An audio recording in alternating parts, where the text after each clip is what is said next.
The Dell XPS 17 has some impressive features, but there's one main issue preventing me making this my own laptop. I've got one of the more mid-range configurations, however it's also available starting with i5 processor with no discrete graphics, or up to 8-core processor with 2060 Max-Q. You can find examples and updated prices linked in the description. The build quality of the XPS 17 is excellent. The whole thing is CNC aluminum. The lid is solid with a silver finish, the Dell logo has a reflective mirror finish, while the interior is a black carbon fiber. It feels great and basically sets the standard for a premium feeling device. Dell lists the starting weight as 2.1 kilos and max weight as 2.5 kilos, and my config was a bit closer to the higher end. With the 130 watt power brick and cables for charging, this increases to 2.8 kilos or 6.2 pounds total. The XPS 17 isn't too thick, and the depth is actually less than many 15-inch laptops out there, though it is a little wider. It's definitely on the smaller size for a 17-inch machine though. The bezels are just 5mm on the sides. The 16x10 screen is basically filling the whole space. There's no chin and it seriously looks awesome. I've tested the screen with the Spider 5 and got 99% of sRGB, 72% of NTSC, 77% of Adobe RGB, and 79% of DCI-P3. At 100% brightness, I measured the panel at 585 nits in the center with a 1460:1 contrast ratio. Some nice results. However, Dell advertise it as a 500 nit panel, so that may vary. The optional 4K touchscreen apparently has 100% of Adobe RGB, so that's what I'd be picking for content creation. Backlight bleed was extremely minimal, no problems there, but this will vary between laptops and panels. Despite those thinner screen bezels, the 720p camera is found above the display in the center. It's got Windows Hello support, which I found to work quickly.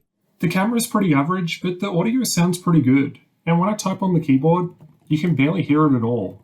Screen flex is very minor when intentionally trying to push it due to the solid metal lid, and the hinges felt extremely sturdy, too sturdy perhaps, as I found it difficult to open the lid. This seems to be due to a combination of there being nothing on the front to get your finger into, and strong magnets holding the lid closed. Chassis flex was also on the lower side, even when pushing down hard. There's a metal bar on the bottom panel that seems to go through a hole in the center of the machine to offer additional stability. Despite the wider size, there's no numpad, allowing the keyboard to be centered. The keys have white backlighting, which illuminates all keys and secondary key functions. You've got the option of changing how long they stay lit for in the BIOS, otherwise brightness can be quickly adjusted between 2 levels or turned off with the F5 shortcut. The keyboard felt a little different to me initially, but I quickly got used to it and liked using it. The presses weren't too shallow and it was on the quieter side. Here's how it sounds to give you an idea of what to expect.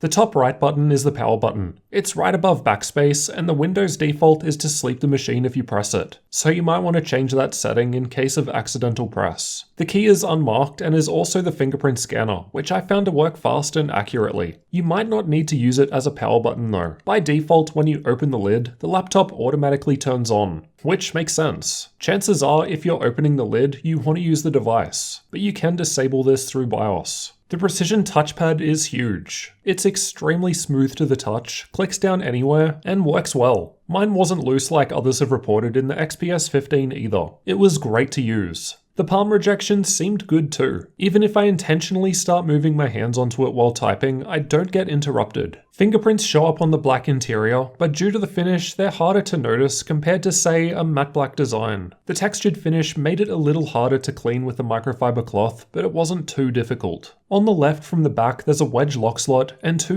USB Type-C ports, both with Thunderbolt 3 and DisplayPort support. The right has 2 more of these ports, so all 4 offer Thunderbolt 3 and DisplayPort, along with an SD card slot and 3.5mm audio combo jack. I confirmed that all 4 Type-C ports run via the Intel integrated graphics, but you can use all 4 to charge. Although there's no Type-A ports built in, it does come with a Type-C to Type-A and HDMI adapter. The back is clean. You can't see it here, but air is exhausted down out the back. There's a small light bar in the center on the front, which seems to only light up when it's charging. The bottom was quite clean, just some air intake vents towards the back. Getting inside was quite difficult. There are 8 TR5 screws, but the panel was just difficult to pry off. I was able to get in by starting from the back and working around. Inside there are 2 M.2 slots, 2 memory slots in the center, vapor chamber cooler up the back, large battery down the front, and Wi-Fi 6 is soldered to the board on the right. There are 2 2.5 watt subwoofers underneath too, and when combined with the 2 1.5 watt front-facing speakers, everything sounds excellent. This is easily one of the best laptops I've tested in that regard. There's some bass, and they were still clear at high volume, which sounded loud enough to me, given they weren't as loud as many others tested. Unfortunately, the latency results were not looking good though. This laptop is powered by a 6-cell 97 watt-hour battery. I've tested with the screen brightness at 50%, background apps disabled, and keyboard lighting off. The results were quite impressive. I was getting over 9 hours in the YouTube playback test, making this the best result I've ever recorded from a laptop with this tier of CPU and GPU inside. With an actual game running, it was going for over an hour and a half at 30 FPS. The cap set by Nvidia battery boost. Then it dipped to 6 FPS and kept running for another hour. I did note an issue with battery drain however. By default, there was no battery drain during any of my workloads, but if I boost the power limit in Intel XTU to get some additional performance, more on that shortly, I found that I lost 12% of battery after an hour while being plugged in running stress tests. Now before you say, big deal, just don't mod it, Notebook Check tested a higher spec model of XPS 17, and found the battery to drain faster at stock settings. Basically, it seems that the 130 watt power brick isn't enough to fully supply it with power when under heavy loads, so it will dip into battery reserves. I'll leave a link to their article with more information in the description. They're updating it with responses from Dell. Let's check out thermals and see if the vapor chamber cooler lives up to the hype. The Dell Power Manager software lets you select between 4 different performance modes. Optimized, which is the default, or Cool, Quiet, and Ultra Performance. These modify power limits and fan speeds as you'll see. Unfortunately, it was not possible to undervolt the 10th gen processor in the XPS 17. It's locked by default, and I didn't see any option of enabling it in the BIOS. Thermals were tested with a 21 degrees Celsius ambient room temperature. Idle results down the bottom were good. Worst case stress tests were done with the Ada64 CPU stress test with CPU only checked, and the Heaven benchmark at max settings at the same time, while gaming was tested with Watch Dogs 2. Quiet mode was running on the cooler side. Then, as per the name, cool mode was even cooler. But this is because it limits the GPU, as you'll see soon. Optimized is the default mode and was only running at 69 degrees. Nice. Even Ultra Performance isn't getting too hot. Keep in mind, manually boosting the power limit in Intel XTU isn't stock and is essentially an enthusiast modification. But when we do this, the CPU would thermal throttle at 98 degrees, though the cooling pad helped out. These are the clock speeds in the same tests. Gaming in cool mode was basically not possible. The GPU cap was too harsh for this game, though it didn't seem to be as much of a problem for the stress test. With the out-of-the-box modes, we're able to reach 3.4 GHz all-core on the 10750H, but we could boost this by 500 MHz by boosting the power limits. Though, as we just saw, this comes at the expense of more heat. The 1650 Ti was able to hit its 50 watt power limit in optimized or ultra performance modes. We can see that cool mode restricts the GPU much more compared to the other modes. Ultra performance mode seems to limit CPU PL1 to 35 watts. But yeah, with XTU tweaks we could boost this past 50. When we look at CPU only performance, the CPU power limit is higher than what we just saw while the GPU is active, so these sorts of workloads should do better. This allowed us to reach higher speeds as well, and at stock the temperatures were still good, but would rise if we manually boost power.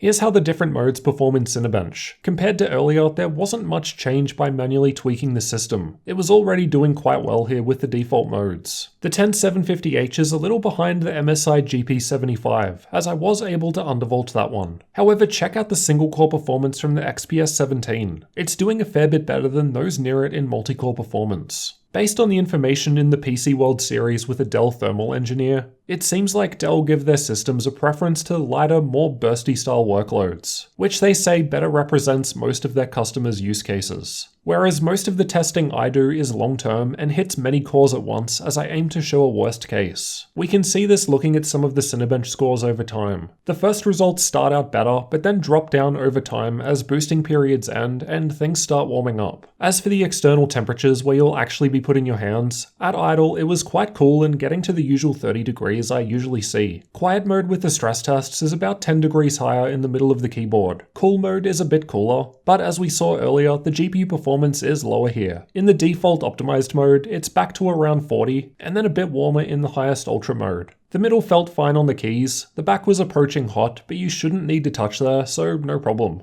Let's have a listen to the fan noise.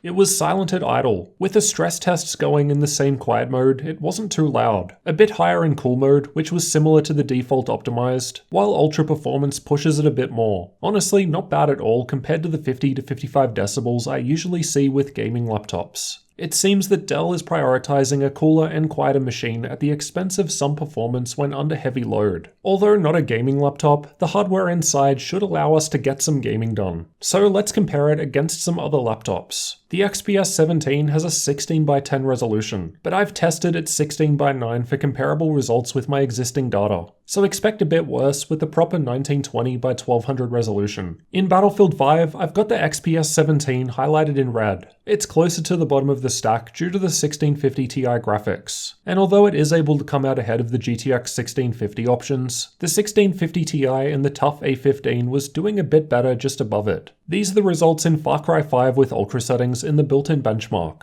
This time the XPS 17 was ahead of the TUF A15 with same GPU, with big gains to the 1% low performance, though the jump up to the next options was a fair bit higher. These are the results from Shadow of the Tomb Raider with the built-in benchmark at highest settings. The A15 with same GPU was back in front now. Still though, based on this, I'd expect most games to play well enough at low to medium settings. Again, although not a gaming laptop, I just had to test the screen response time, as while gaming, I did notice that it wasn't looking great, and this is from someone who thinks they aren't too sensitive to it. The greater gray response time was 34 milliseconds on average, but I saw up to 58 milliseconds, so yeah, not great. But I only noticed it when attempting games, so probably not a big deal unless you planned on gaming. Now for the benchmarking tools. I've tested Heaven, Valley, and Superposition from Unigine, as well as Firestrike and TimeSpy from 3D Mark. Just pause the video if you want a detailed look at these results. I've used Adobe Premiere to export one of my laptop review videos at 4K, and the XPS 17 was doing alright here, beating some Ryzen-based systems with higher tier graphics options, as the Intel iGPU helps it out. I've also tested Premiere, but with the Puget Systems benchmark, which also accounts for things like live playback rather than just export times. Adobe Photoshop was doing better, as this workload typically seems to depend on the CPU power more than GPU. DaVinci Resolve, on the other hand, seems to leverage the GPU more, so the XPS 17 is scoring lower compared to most other machines I've tested. I've also tested SpecViewPerf, which tests out various professional 3D workloads.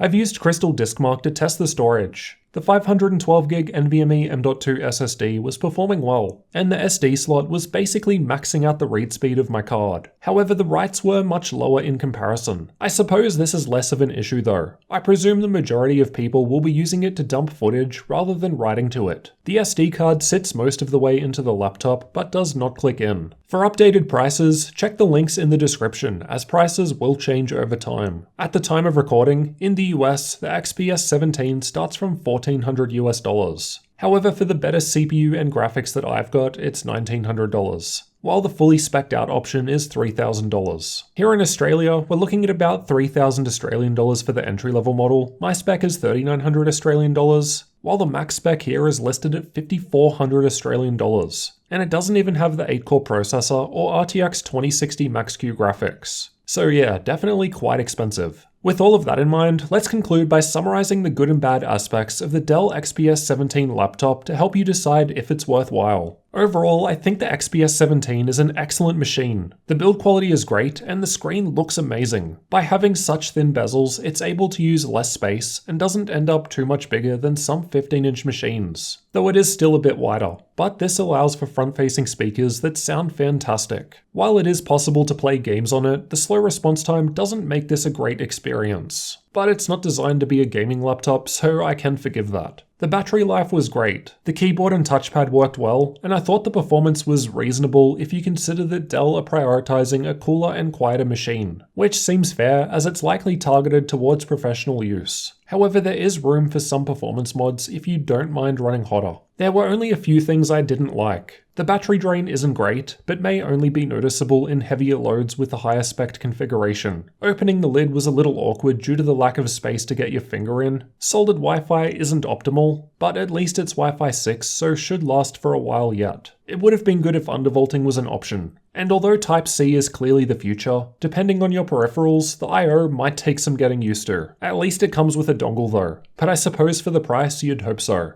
as the XPS 17 is quite a pricey machine. I can personally live with those things I just mentioned, but when it comes down to it, I wouldn't personally want to spend this much money for the levels of performance on offer. The performance isn't bad or anything, but take Adobe Premiere for instance. My older Aero 15X outperforms it, so it's not exactly an upgrade. As good looking as the screen may be, there are cheaper options that perform better. It just comes down to what your priorities are. And price aside, at the end of the day, I think the XPS 17 is looking quite solid all things considered. Let me know what you thought about the Dell XPS 17 laptop down in the comments. If you're new to the channel, get subscribed for future laptop reviews like this one. And if you found the content useful, consider supporting the channel on Patreon and join our Discord community. The link is in the description.